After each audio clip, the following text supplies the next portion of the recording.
Hello, everyone. I'm here for one of my stories, and this is Lindsay Dunn. I'm pleased today to be talking to Theo, Rhys, and Joss Holden-Rea.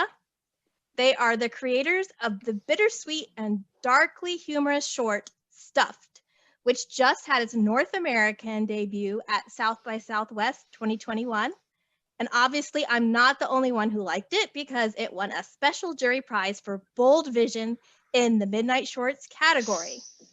Theo and Joss, welcome and thanks for joining me today.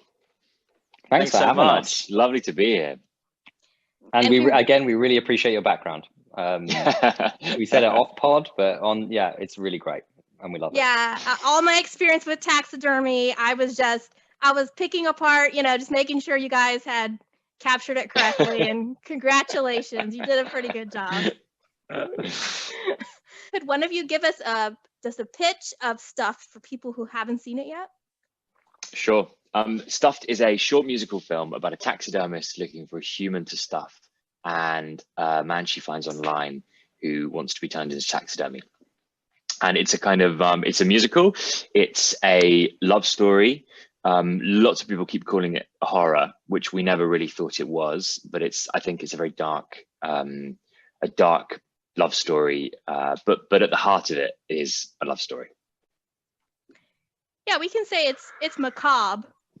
It's macabre. Maybe it's not. It's a macabre. It's not. Yeah, I think it's a kind that's much better than horror. Yeah, it's a strange one, horror, because I think that, and I suppose this is the nature of putting things in such specific genres. But as soon as you say horror, I think you have a very particular image in your head of what horror is, and I don't think it subscribes to that somehow. It was a shock for us the first time it was premiered, which was at London Short Film Festival. When it was categorized as a horror, we both kind of looked at each other and were like, really? And obviously in hindsight, I can understand, but it just kind of never really intended for it to be that. I'd love to know how you guys started working together. So we kind of met at university. We didn't go to the same university, but it was a university in the same town. We met, we met because we bonded over kind of a mutual love of musicals, which I think in the circles we were moving in and still are moving in and probably will move for the rest of our lives. Musicals aren't a particularly cool thing. And I think when we found each other, it was a bit like, oh, hey, we both like this thing and we want to maybe we should make something together. What I should say is actually the film Stuffed is kind of like it's basically about me and Joss. Two misunderstood people that the world doesn't understand because they like musicals, coming together and finding each other and realizing that they've got a common connection over a love of musicals. Not consciously, but yeah, maybe. But we've worked together on lots of kind of smaller things, as in like Theo is a director and I'm a composer. This is something we wrote together, Stuffed, but we've worked together sort of like in different professional capacities, and this is kind of the first kind of passion project of ours that we kind of got off the ground, really. So Theo, I actually spent a little time, I was looking up stuff about both of you guys trying to prepare for this interview, and I found your websites, and I enjoyed looking at some of your earlier work, Strange Boy Brooding and Alterna Life and the Corbusier. Oh, no. So it was really fun, and I was like, because I'm trying to see your themes and be like, okay, what are these guys into? And there was a lot of it, I noticed, just alienated characters that feel like they don't quite fit in. So would you say that's something that's really important to you in portraying through film? Yeah, I think it is. I think it's a strange one where you it's interesting when you look back at a body of your work and you look back at a few years of work that you do start to see those themes, because at the time they're kind of subconscious and you just make things about what interests you kind of naturally. But it is interesting kind of looking back now and realizing that I think I'm always drawn to kind of slightly lost characters who maybe are kind of a bit misunderstood within society. And so I think that has become, in realizing that has become sort of important. I think I really like small town England that's where I feel like most of what I've been making kind of lies. Small town lost England, and that's very much where stuff, right from the beginning. I wanted to. I grew up in Gloucestershire, which is in the countryside in the UK, and it was kind of always. I thought of it set in Gloucestershire in a kind of house that no one goes near down the bottom of a country lane. It's that kind of world in small lost England, I think. But yeah, it's definitely it's interesting. It's nice to hear you say that as well after looking at my work. I think it's always a peculiar thing to actually find those patterns within your own work somehow. What is your approach to songwriting? And I don't want to assume who did what. You guys work together, but I know you're both given credit as writers. So I'm not sure if you wrote the songs together or if it means that one of you did the screenplay and one of you did the song lyrics. So can you talk us through that about how you guys approach the writing? Well, we did. It's like we kind of outlined it together. We kind of like wrote it together, like wrote the story and kind of like plotted it out together. And then we kind of went into our separate roles. So I wrote all the music and lyrics, and Theo kind of directed the project. So we kind of like we started together, and then we went off into our individual roles. I think something that was really interesting about this project, as far as like lyrics go, is that there's a really nice kind of world, like lyrical world to play with, and it was really fun. For example, like in that. In the kind of scene where they discuss how they're going to do it, it's kind of like an interesting research project to like look up how like taxidermy actually works and like work out what words rhyme with like tanning oil and what other words like Lysol which like rhymes with that is also used in the process. And I think that's always generally better when you have some kind of like specific world that you can kind of like rally around for lyric writing. And that's always my favorite lyrics in musicals and songs in general, when they're like specific and they're not too general. But the process was that we outlined everything, and then I went away and wrote all the songs, and it kind of existed as a just like one long track of me doing both characters, me singing both characters, and then we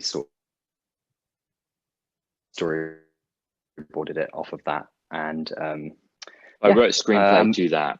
Wrote the screenplay to the songs and built that out, which I think is a kind of is a backwards process. But I should explain that like when we started making this project, we actually had another film on the go that we were planning to make, and we're trying to sort of just find funding for. And this was very much when we first started writing this, it was like, hey, we haven't made anything in a while. We should just sit down. We should make something. We should do a day. We should do like 2 weeks of writing and then 2 weeks of shooting, and just make the whole thing enough. It was very much just a test project. So I think we went about it in a different way to how we would approach a project again. I think going forward, it would be something where we would work to write out a bit more of a script before kind of plotting in the songs. But it worked for us. Mm-hmm. And so do you write the lyrics or the melodies first, or is it not the same every time, Joss?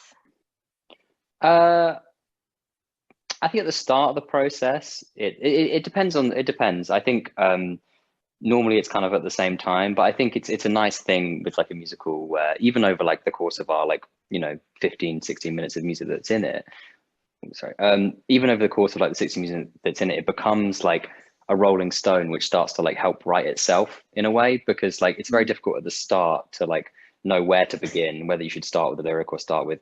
I always try and start with them at the same time, because then I think you end up with something that feels more natural in a way, like because I think you can sometimes tell when you listen to a piece of music if like it's a lyric that existed that has then been set to music, because there's something slightly less kind of real about the intonation of that. But if you sit down and you play and you sing at the same time, then it's going to naturally kind of be in a more natural intonation.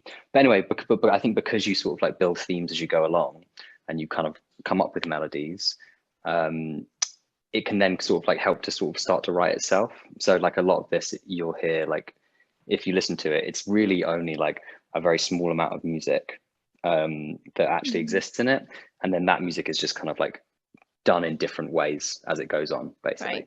Right.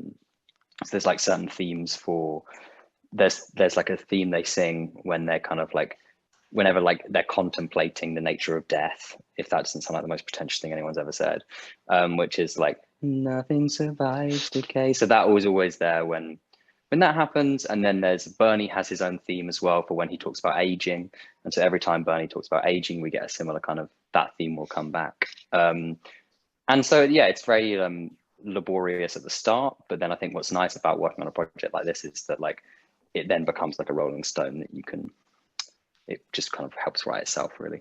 How did you guys approach casting? Did you have a certain look you were going for, or how did you find your two leads? Because they're both fabulous. Yeah, we were unbelievably lucky with both of them. I think right from the beginning, when we wrote the characters, I knew Anthony, who played Bernie, from when I used to do amateur dramatics when I was a little boy. And he has this amazing voice. And I remember seeing him, like I think we were in a show, Le Cage aux Folles, which is a musical that I should stop telling everyone that I was in. But there's an incredible song at the end of that musical, which is called I Am What I Am. And it's a really moving and very vulnerable song that sort of takes someone from being incredibly vulnerable to incredibly empowered. And he played that character and did that song. And at the time, I just remember it being so powerful because of his performance and like the vulnerability in his voice. And so when we first sort of started casting, I was like, actually, I think Anthony would be perfect for this, which was then really lovely because he was free and we wanted to shoot it in Gloucestershire, where he's from. So there was this really nice connection there. And with him in place, then we kind of knew what we wanted from Alison. But we would, the whole project for us was made on nothing. We had no money. So it really was, we couldn't find a casting director to come on board or anything. So there's a website in the UK called Mandy, which you may have in America as well, which is a casting website. And I just trawled through everyone from the age, I think the playing age of 35 to 55. And just to give myself some kind of boundary, because it's hundreds and hundreds of people. And I found Alison, and she was just incredible and perfect, and immediately really got the project and was in love with the songs and the whole story, which was great because it was a kind of funny process, but I had lots of people that I originally reached out to. I had a couple reply back to me who were totally appalled that we were doing this film, and really like upset by the nature of the story. And the film has a reference point of this the story of the German cannibal. And I mentioned that in the email to them, and they were like, that is absolutely appalling. It's way too soon to be, even referencing that. And this happened like 15 years ago, 20 years ago. I just, yes, it's kind of fascinating, but also makes you kind of at the time, makes you think, oh, okay, maybe this is onto something. If you're getting these immediate responses from people, that's kind of fun. I think with just to build on what you were saying about Anthony and Alison, the actors in it, like I think they like the characters just are really like from them. I think it would be very like easy for us to sort of like claim it and be like, we wrote these characters and then they filled it. But I think they very much kind of came from them. And like, for example, I think with Anthony's voice, he has an amazing voice. It's fantastic. It has an amazing range, an amazing tone, but it kind of like is a little bit untrained maybe, or definitely is kind of, he has been trained, but it's kind of lost it. So he kind of like has this kind of vibrato that is kind of a bit like unnatural, and you wouldn't really hear if you like, or you a music coach, like a vocal coach would probably iron out. But I think that gives his character like this weird vulnerability where he kind of like, it's slightly uncontrolled voice, and it brings so much to the character. And then I think on the other side, like Alison's voice was kind of a surprise when we heard it, because I think naturally when you write that sort of character, you think about like Mrs. Lovett or the mom from Tangled or whatever, and you think about these kind of like raspy, kind of like witchy characters. But the truth is that like, but then Alison came and her voice is like so pure and sweet and soaring, and I think it just kind of brought so much to the character that wasn't really there until Alison started singing it, really. When Bernie arrives at the house and he's just checked in, and he's in his room kind of, you know, thinking about if he's going to go through with this or not. And one of the stills from the film is him sort of like hugging himself in this very awkward way with his arm. And he looks like he's in pain. And through the movie and in the lyrics, we get to know that he's afraid of aging and not leaving anything behind. But when I saw that, as someone that often suffers with physical pain, I wondered if Bernie perhaps suffers with some unspoken physical pain that you put in that shot, or is that something I'm just reading into it? I really love that you've brought up that shot, because it's my one of my favorites in the film. But it's not directly linked to him having physical pain, or I should say perhaps it is. I mean, we're in a short, you know, in a short film, you can't possibly delve into backstory. And so I think that I like that maybe lots of people have different visions to what his backstory could have been, and I like that is potentially one of them. I think it wasn't necessarily meant for that. I think that what we tried to get with that is a kind of uncomfortable, angular tenseness from him. I think particularly in that moment, trying to sort of show that very physically in a whilst he was singing, I think is a kind of difficult thing. So we worked on him just being incredibly tense on his body, and so to really show that kind of the difficulty that he was going through in a very physical sense. But I don't. It wasn't a direct. We hadn't written that as a thing. But I think that there is a whole host of reasons for why this character might be there, and I think they're all much deeper than wanting to be specifically turned into taxidermy. I think there are much deeper reasons. Yeah, it's definitely not conscious, but I think we found like we've been fleshing out this story a bit in our own minds and sort of maybe trying to think about it as a more long form project in some capacity. And that process has been us sitting down and actually being like, why do these characters want to do this? You know, because the short doesn't really explain really why or how these characters got to this place. And so like, it's been the last kind of couple of months, we've been talking a lot, me and Theo, about like potentially why these characters feel like this. And yeah, and like Bernie's like physical pain is definitely something that has come up a lot, like him feeling uncomfortable and in pain, and definitely wasn't a conscious thing when we wrote the character, but it's definitely something that kind of definitely has come out of it. And I think generally like this whole South by Southwest experience has been like, a lot of people have said kind of, because it's so ambiguous, like a lot of their characters are quite ambiguous, and a lot of people have said a lot of like interesting stuff about like, oh, did you mean this? And it's really nice to hear, because it's stuff that we haven't thought about, but now when we rethink about these characters, we can like, it's like a team effort building these characters, and it's really nice to be able to put something out into the world and then have other people like yourself tell you what they think of the characters, and that is as valid as anything we might say about them. Like I don't know, we don't have any more like we can't write a character better than anyone else, so it's really nice to kind of like almost crowdsource like ideas or for like how people see these characters. I think that there was definitely in the original story, which, you know, as I mentioned, this was inspired by a true story of a German cannibal, Armin Muse, who found someone online that wanted to be eaten. And I think that when I had first heard that story when I was like 13, and there was just so much to unpack in that. But the major thing is why someone would, for me at 13, was why someone would want to die and to be in this position, as in to want to die and want to be eaten. And I think that that's where the root of like what was exciting to sort of think about his character was, why was someone in so much pain in their real life, whether physical or emotional, to want to be put in this position. And so I think that, yeah, that for me is the really interesting part of it. The house itself is a mishmash of kind of elegant old world decoration with its curtains, wallpaper, and the brocade frames, and decay with peeling wallpaper. I know you've mentioned that you found the house, in a place that you grew up. Was that the natural state of the house, or did you have to create that look with your production designer? The natural state of the house was completely dilapidated, so we actually had to rebuild some parts of it.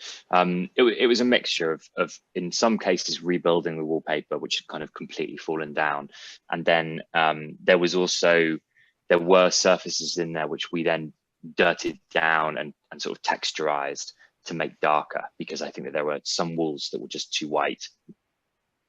So it was a real mixture, but what was great is that we weren't just working from nothing, because I think that's the hardest thing, is when you're working from like a modern house with nice white walls. It's just very difficult to actually, without lots of money and lots of time, to actually build anything that feels realistic. So I think that we started from having a really, really good basis and some amazing textures, and then through photographs of that we kind of built up the color palettes and the design around that. Well, where will people be able to see stuff after it's removed from the festival website? If people are like, we really want to see it. I hope people are. It's going to be immediately, I think, in the next week, it's going to be online with MailChimp. So it's MailChimp Support the Shorts.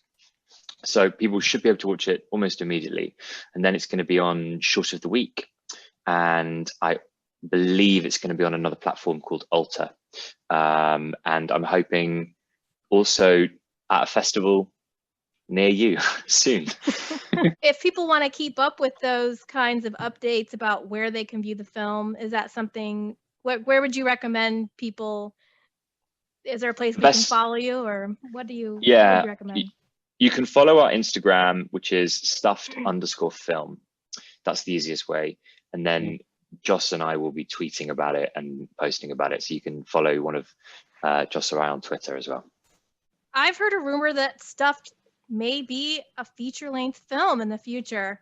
What can you or would you like to tell us about how you might like to expand the story? I know you sort of alluded to it already. They don't really exist. What, Joss? I'm sorry, I interrupted you.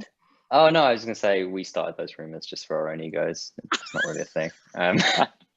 No, we're talking about it a lot at the moment, and I think there's lots of avenues that if we did make it into a longer form thing that it could go down. And it's just kind of, as I was saying about like gauging audience reactions, a lot of South by Southwest for us has been like working out what are the things that people like about it, what are the things that people would like to see more of, because it's such a small self-contained story. There's so many options of what you could do, and so many directions we could take it in. And it also has like a few different tones in it, and we kind of just trying to work out, we're just writing it at the moment, and we're trying to work out what is the best kind of avenue to go down. And South by Southwest has been like an unbelievably useful experience for like gauging what direction we should take it in. For sure. I think we've learned over the last week so much about the film and so much about the characters, which is great, because you make something and it's so self-contained, you're so focused on it, and it's only through this conversation, including this conversation with you, that you learn so much about what people see, and actually through us talking about it as well, and having questions asked, you find that you know more than you think. But I think with the feature, it's maybe trying to, I think at the moment we're focusing it slightly more on Bernie's beginnings at the start, because that's one of the hardest things to understand within the whole project is where that kind of comes from. Sorry, is there something? Sorry, is there another noise coming? But I think the other thing to say is that shorts are, or the musicals, we've got a lot to say on musical films, and how musical films are kind of often fall flat and just don't really work. And so I think the most important thing for us is trying to find a tone that works in a longer piece that feels different and that kind of we think works in terms of a musical, because I think that there are just lots of mistakes with feature length musicals.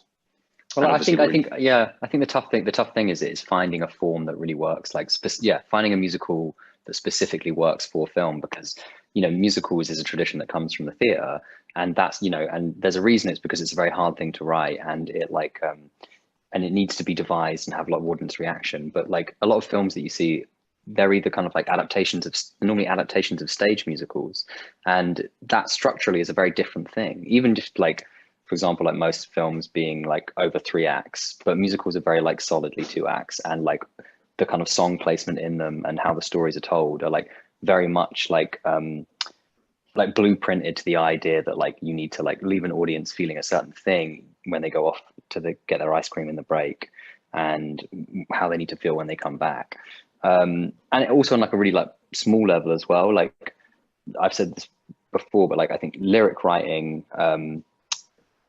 is very governed by like the kind of like the space in a theater, because for example, like when you kind of like study lyric writing, or you study like lyric writing in theater, it's very like utilitarian about like, if you want to make an audience member at the back of the theater hear a certain line, it needs to be on a certain type of rhyme and a certain kind of type of like lyrical structure. And film has this like freedom that we can have like, we don't have to do that kind of stuff. And as Theo said, a lot of film musicals fall flat because they're made for theater, and it's like it just doesn't really often translate.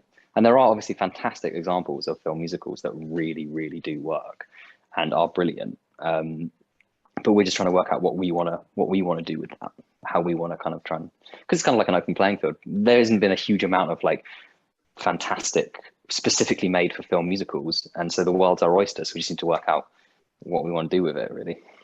Okay, well, that is all the questions I have for you guys today. Theo and Joss, thank you so much for taking the time to speak with me.